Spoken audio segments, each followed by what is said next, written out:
Alo faf te tele mon ia mai lo fiong le tai fo.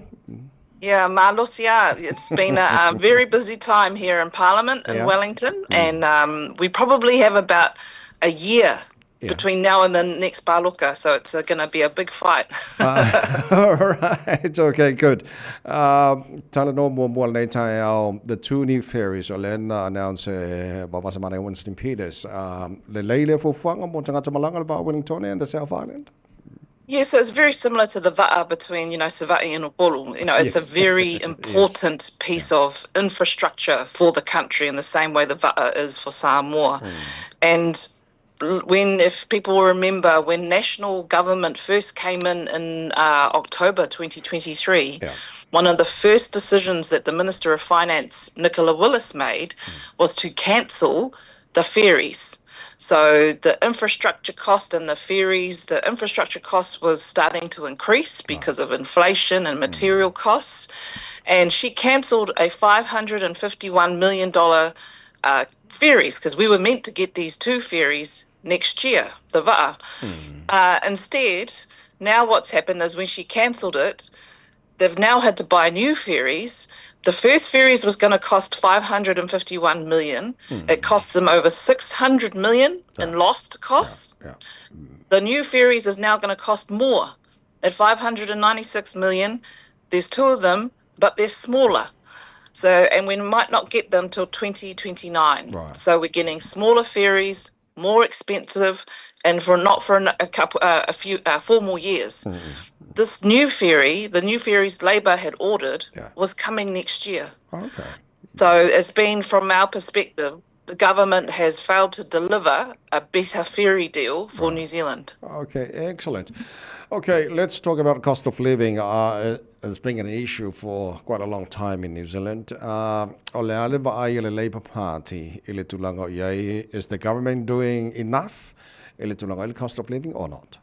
Yeah, so Christopher Luxon and Nicola Willis and the government were, they were elected because they said, vote for us, you get a $250 tax cut, and we're going to bring down the cost of living. Instead, they've made it worse. So milk, for example, has increased in cost. Cheese has gone up by 30%, eggs by over 18%, bread is up by 50%. That's not a sign of things getting better. And, our families just can't keep up with the cost and the rise of food prices. And when you hear the government saying, oh, we know it's tough, well, you don't really know how tough it is for our families out there. And they're really out of touch with the realities our families are facing. Right. But New Zealand can't afford another 3 years of the National Party because, as we've seen, they promised to come in and make things better, but actually the cost of living has gotten worse for a number of people. Okay, Pesetatamalelagi, you did mention the election next year. Any particular plan, Labour, in your 4 year cost of living? Yeah, so for us, it's around, we had subsidies for families for public transport. So, people under 25 would only have to pay, would get it for free. Right. That's been taken away. You've seen for our families as well, a lot of the KiwiSaver contributions, that has been cut in half for our families. So and then registration fees for your kāwale has also gone up. So these are the different costs that the government is now putting back on families. For Labour, when we were in government, we set up the Grocery Commissioner to hold supermarkets to account. So far, all this government has done has been lots of talk, but no real action on the cost of living. And so for us coming up to the election in the next year, we know that for our families, the cost of living, making sure they can see their doctor when they need to. Right. For Labour, we've also brought in the 3 free GPs. So that's another cost of living measure, which we've announced already. Right, okay. Let's talk about the Ipsos poll that released earlier this week. The Ipsos poll shows government performance at its lowest rating since 2017. How do you interpret this result, and what does it mean for Pacific communities who rely on strong government support? It shows that people don't trust National to Okay. deliver on the issues that matter for them. Right. So that poll has a number of measures which says, who is better on the economy, National or Labour? Who is better on cost of living, National or Labour? Who is better on crime, National or Labour? Right. We have effectively, the government has failed on all measures except for two, which is police and defence. But Labour is now ahead of them. People are trusting Labour more to grow the economy and to create better jobs. They also trust Labour more on health. They trust Labour more on education. And it's as you said, it's the lowest since 2017. Yeah. It's actually 2017 was when this survey came in. So it's quite clear this government's only performing 3.9 out of 10, Right. and Labour is ahead on a number of things. But it really shows that people, when Christopher Luxon promised to fix things when he came in, that people don't trust him on that, and things have gotten worse. Okay, let's talk about the Labour strength. Labour was rated most capable on 15 of the top 20 issues. Which of these strengths do you think resonate most with Pacific voters? It's the cost of living. Yeah. And it really is. Our families are struggling to put food on the table, to pay their power bills, to pay, if they own a house, their insurance and their rates have gone up. We know how tough it is for our families out there. So, and the same thing we're seeing over 72,000 people have left New Zealand to go overseas. Mostly, as you'll know, I have family that have gone over to Australia. A lot of your listeners will have families that have gone to Australia because they get higher wages. So for us, Labour wants to build a future here in New Zealand. My parents came here from Samoa in 76 for a better education for me and my siblings. It's the same dream that we want to be able to help our Pacific families to continue and to not feel like they have to go to Australia to get ahead. Okay, Pesetatamalelagi, let's talk about healthcare access. With healthcare ranking as a top issue, how will Labour promise of limited free GPs visits funded by the capital gains tax address specific health inequities?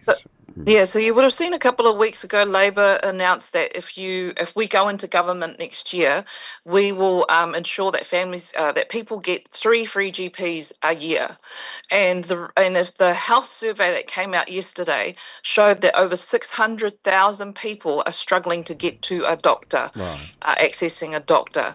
So the way that Labour will pay for the 3 free GPs is that we will impose a capital gains tax on people that own more than one property. So your family home is free, and it's for any gain that's from 1 July 2027. It's taxed at 28%. Again, your family home is not included. 9 out of 10 New Zealanders will not be affected by capital gains tax, but every New Zealander will be able to access 3 free GPs. Okay, a couple of more things, please, Pesetatamalelagi, on this Ipsos poll.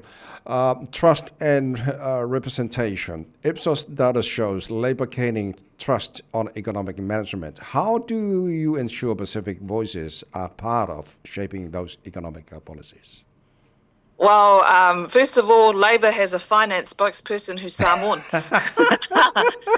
Labour also has a deputy leader who is Samoan and Tongan. Right. Does the government parties have any Pacific people? None. They got no representative at the cabinet table who is a Pacific person. We cannot underestimate how important it is for our Pacific people to be at the decision-making table.